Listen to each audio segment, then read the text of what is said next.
और बिहार में नई सरकार के गठन के वजह से सियासत पूरी तरह से पलट गई है और ऐसे में बीजेपी का महाधरना जो है वो शुरू हो चुका है। नीतीश कुमार के खिलाफ सड़कों पर बीजेपी के नेता उतर चुके हैं, मुर्दाबाद के नारे लगाए जा रहे हैं। तो इस तरह की जो तस्वीर है वो नजर आ रही है। पार्टी कार्यालय के बाहर नेताओं और कार्यकर्ताओं ने जमकर हल्ला बोला है। महागठबंधन सरकार के खिलाफ बीजेपी का हल्ला बोल शुरू हो चुका है।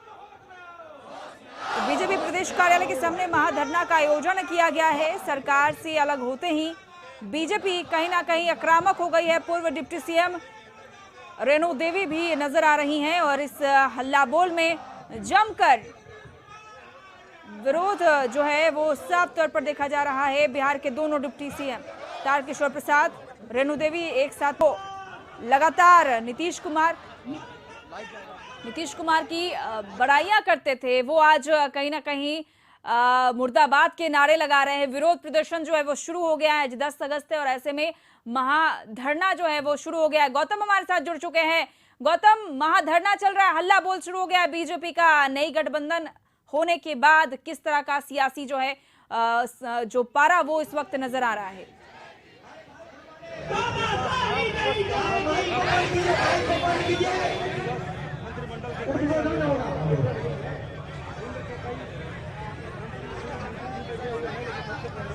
नमस्कार। आज हम लोग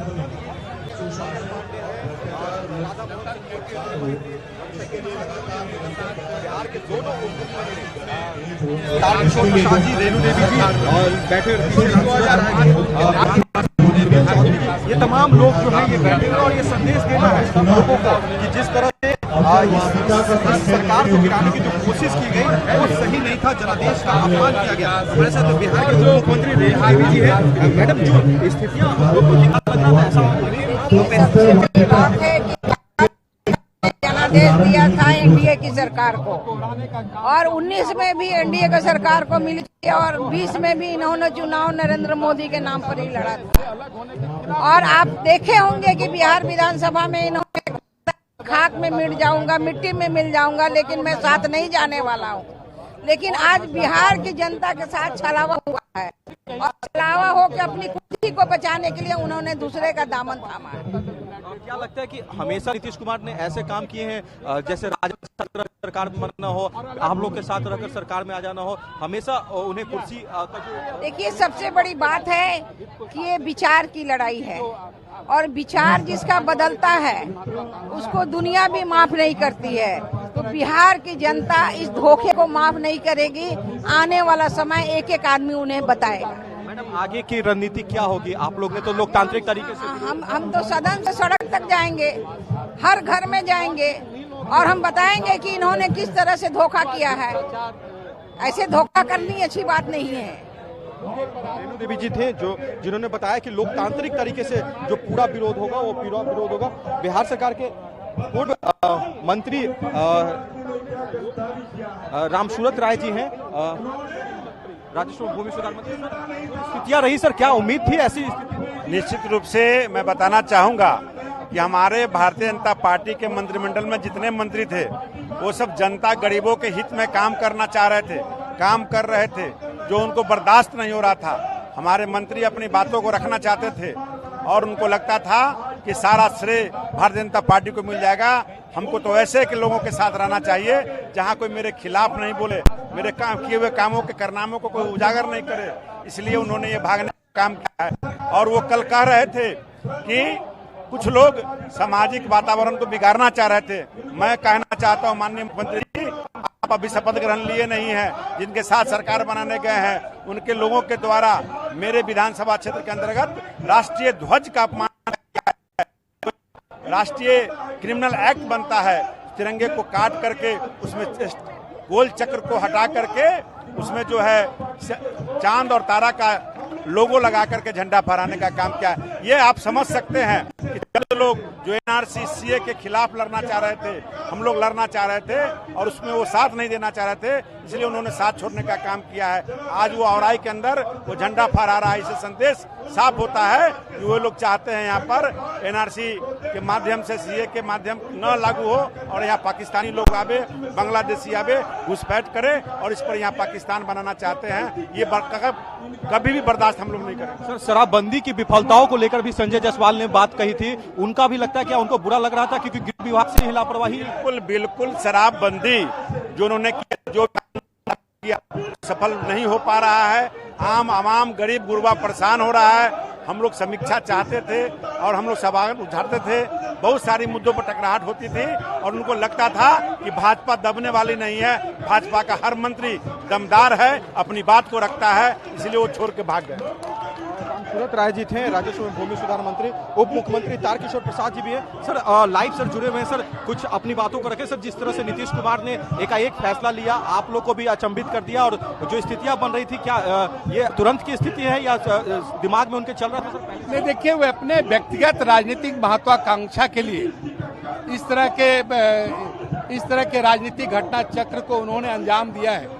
क्योंकि 2017 में भी जब वो राष्ट्रीय जनता दल से अलग हुए, ठीक यही पंक्ति उन्होंने कही थी कि राष्ट्रीय जनता दल ने जनता दल यूनाइटेड को तोड़ने का प्रयास किया है। भ्रष्टाचार के मुद्दे पर वो अलग हुए थे। भ्रष्टाचार के मुद्दे खत्म हो गए क्या? और ठीक यही आरोप उन्होंने कल लगाया कि भारतीय जनता पार्टी यूनाइटेड को तोड़ने का प्रयास कर रही है। तो इस तरह के जो उनके सगुफे हैं, वो समय समय पर अपने राजनीतिक महत्वाकांक्षा के लिए वो लाते रहते हैं। सर, बिहार में सृजन जैसा बड़ा घोटाला हुआ, सर, मुख्यमंत्री उस समय क्या इन तरह के जांच में क्या कुछ लगता है कि कुछ नहीं? देखिए, ये सब तो जांच एजेंसी अपना काम कर रही है, उसका उस पर काम चल रहा है, उस पर वो एक अलग चीज है। लेकिन नीतीश कुमार जी, जिस पर कि भारतीय जनता पार्टी ने भरोसा किया, सबका साथ, सबका विश्वास, और हम सब हमेशा भरोसे की राजनीति की और उस भरोसा को उन्होंने तोड़ा। वो कोई भारतीय जनता पार्टी के भरोसे को नहीं तोड़ा है, उन्होंने बिहार के आवाम के भरोसे को तोड़ा है और बिहार के जनादेश के साथ उन्होंने विश्वासघात किया है। और ये बिहार की जनता बर्दाश्त नहीं करेगी। बिहार के लोगों के लिए सदन से सड़क तक हमें जाना है, हम जाएंगे। तेजस्वी की सर बेनामी संपत्ति का सर जो आप लोगों ने जिक्र किया था, सर, आखिरी एक सवाल सर, क्या लगता है भाजपा सर उससे ज्यादा? चलिए, देखिए, उप मुख्यमंत्री तारकिशोर प्रसाद जी थे जिन्होंने पूरी बातों को जो है बारीकी से रखा कि नीतीश कुमार किस तरह से कैसे बदल रहे हैं, किस तरह से वो राजनीतिक समीकरण जो अपने बनाने के लिए समय समय पर उनका जो बयान जो बदला है, जिस तरह से जो स्थितियां, आप देखिए, मैं फिर से तस्वीरें दिखा दूं, तमाम भाजपा के जो कार्यकर्ता हैं, पूर्व मंत्री हैं, पूर्व विधायक हैं, तमाम लोग जो है यहाँ पर मौजूद हैं। यहाँ पे आप देख सकते हैं सभी लोग बैठे हुए हैं, बीजेपी प्रदेश अध्यक्ष, और ये महाधरना इसीलिए है। देखिए, जो संबोधन अब चल रहा है, मैं उनके बारे में आपको परिचय दे दूं। बिहार सरकार के वो मंत्री हैं, रामप्रीत पासवान हैं, PHED मंत्री, यानी मुख्यमंत्री की जो एक 7 निश्चय योजना जो थी, जिसमें हर घर नल जल योजना लगाने को जो कार्य होता था, इनके भी विभाग से, यानी 3 विभाग होता था जिससे काम होता था, नगर विकास विभाग, PHED विभाग और ग्रामीण विकास, यानी 3 विभागों से ये काम होता था। उसमें एक मंत्री ये भी थे और इनका भी ये आरोप था कि जो बिहार में 7 निश्चय योजना के तहत जो काम हो रहा है उसमें गड़बड़ी थी। तो जो बीजेपी के तमाम जो नेता और मंत्री जो अब खुल के जो बातों को रख रहे हैं, वो ये बात कह रहे हैं कि जो गड़बड़ियां थी, वो अगर उसका बात अगर किया जा रहा था तो वो उन्हें पसंद नहीं था। देखिए, बिहार से करके मंत्री आलोक रंजन जी हैं, खेल मंत्री हैं, हमारे साथ उनके बगल में जीवेश मिश्रा जी बैठे हुए, श्रम संसाधन मंत्री। सर, स्थितियां जो बनी, क्या उम्मीद थी आप लोगों को, लग रहा था कि ऐसी स्थिति हो पाएगी? नीतीश कुमार लगातार बात कर रहे थे कि भ्रष्टाचार के साथ नहीं जाएंगे, मगर अब आप ही लोग पर ये भ्रष्टाचार नहीं। हम देखिए, नीतीश कुमार जी जिस प्रकार से इस राज्य के जनादेश के साथ विश्वासघात करने का काम किया है। हम लोग, लालू जी कहते थे कि ये पलटू राम है, नीतीश कुमार जी ने स्थापित कर राम, और उनको सिर्फ सत्ता के अलावा वो किसी सत्ता के लिए किसी से समझौता कर सकते हैं, इस बात को नीतीश कुमार ने स्थापित करने का काम किया है। बीजेपी से शायद उनको ये डर लग रहा था कि महाराष्ट्र जैसे हालात ना हो जाए, ये स्थिति बन रही है। ये सब उनका बहाना था। नीतीश कुमार जी लालू जी के पार्टी को, उनको लगता है कि नीतीश कुमार जी ने जो लालू जी का भ्रष्टाचार था उसको उजागर करने का काम जो उनके ही पार्टी के लोगों ने सारा पत्र दे करके उजागर करने का काम किया, और उस पत्र को उनको लगता था कि जब इस पर कार्रवाई होगी तो आने वाले समय में हम राष्ट्रीय जनता दल को अपने अंदर समाहित कर लेंगे। इस कारण से उन्होंने इन सारी बातों का रास्ता ढूंढने का काम किया और इस प्रकार के अनर्गल आरोप लगा करके कि भारतीय जनता पार्टी हमको समाप्त कर रही थी, हमको अपमानित कर रही थी, ऐसा आरोप लगा करके उन्होंने इस बिहार के 13 करोड़ जनता के साथ उन्होंने धोखा करने का काम किया है। जिस रास्ते पे मुख्यमंत्री नीतीश कुमार चल पड़े हैं, कितना दिन तक उस रास्ते पर चलेंगे? क्या देखिए, उन्होंने भ्रष्टाचारी के साथ समझौता किया है, तो नीतीश कुमार भ्रष्टाचार से लड़ने के लिए तैयार थे। उन्होंने एक भ्रष्टाचारी से समझौता करके इस राज्य में पुनः वही पुराना 15 साल पहले वाले राज्य को स्थापित करने का काम किया। इसके लिए बिहार की जनता उनको माफ नहीं करेगी। जंगल राज कहने वाले नीतीश कुमार उसी पार्टी के साथ फिर से मिल चुके हैं, ये कहना है बीजेपी के नेताओं का, और ये रास्ता जो है उन्हें कहां ले जाएगा वो समझा जा सकता है। बिहार सरकार के मंत्री जीवेश मिश्रा भी है, श्रम संसाधन मंत्री थे। सर, बन गई, आप लोगों को भी ऐसी उम्मीद नहीं थी, भ्रष्टाचार का आरोप लगाकर मुख्यमंत्री आप लोग से अलग हो रहे हैं। हम लोगों पर वो तो भ्रष्टाचारी से मिल गए हैं। दिक्कत ये है कि नीतीश कुमार जी की नीति रही है, तू नहीं तो कोई और सही, कोई और नहीं तो कोई और सही।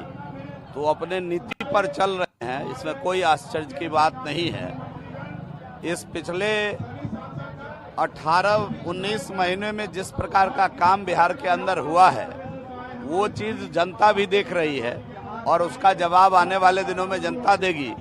बहरहाल मैं इस सरकार को शुभकामना दे रहा हूं कि वो अपना शपथ ग्रहण ले, और खास तौर से तेजस्वी यादव को 3 बातें याद दिलाना चाहता हूं कि उन्होंने अपने चुनाव प्रचार में कहा था कि मेरी सरकार बनेगी, पहले कैबिनेट में 10 लाख युवाओं को सरकारी नौकरी देंगे, तो अब दे दें। दूसरा वादा उन्होंने किया था कि सभी संविदा कर्मी को का सरकारीकरण करेंगे, पूरे वेतनमान पर नौकरी देंगे, तो इस वादा को निभा लें पहले कैबिनेट में। और तीसरा वादा उन्होंने बिहार के भोले भाले शिक्षकों से किया था कि जब मैं सत्ता में आऊंगा तो समान काम के लिए समान वेतन दूंगा। तो मैं इस 3 काम करने के लिए उनको शुभकामना देता हूं कि आने वाले दिनों में इस 3 काम को बिहार के लिए कर दें, बिहार के युवाओं को ठगने का काम नहीं करें। देखिए, जीवेश मिश्रा थे और जिन्होंने बातों को रखा है बहुत बारीकी से और एक पॉइंट दिया है। 3 पॉइंट जो है, इस 3 पॉइंट पर बिहार सरकार में नए मंत्री बनने जो जा रहे हैं, पद क्या होगा तेजस्वी का, मगर सरकार में नेतृत्व उनका भी होगा, तो उन पर ये जिम्मेवारी उन्होंने थोप दिया कि 3 काम जो है, एक तो 10 लाख रोजगार जो पहले कैबिनेट के जो उन्होंने अपने घोषणा पत्र में की थी, उसके बाद श्रमिकों जो कॉन्ट्रैक्ट बेस पे जो काम करने वाले हैं उन्हें स्थायीकरण जाए, टीचरों को जो है समान काम का समान वेतन दे। ये तमाम चीजें जो हैं ये तेजस्वी ने कहा था। ये तेजस्वी को याद देते हुए उन्होंने बधाई दी है कि आप सरकार बनाइए, मगर ये काम भी जो है जनता से जो आपने वादा किया था वो वादा को पूरा करें। चलिए, हम और भी जो बिहार सरकार के बीजेपी के जो नेता हैं उनसे भी हम बात कर लेते हैं। बहुत सारे बड़े चेहरे एक साथ एक मंच पर जो है वो बैठे हैं।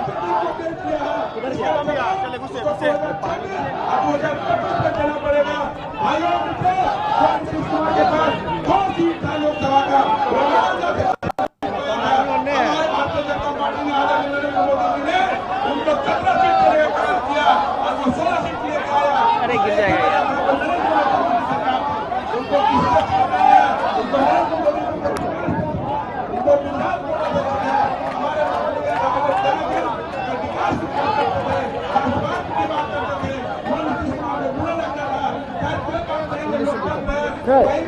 आजा आजा।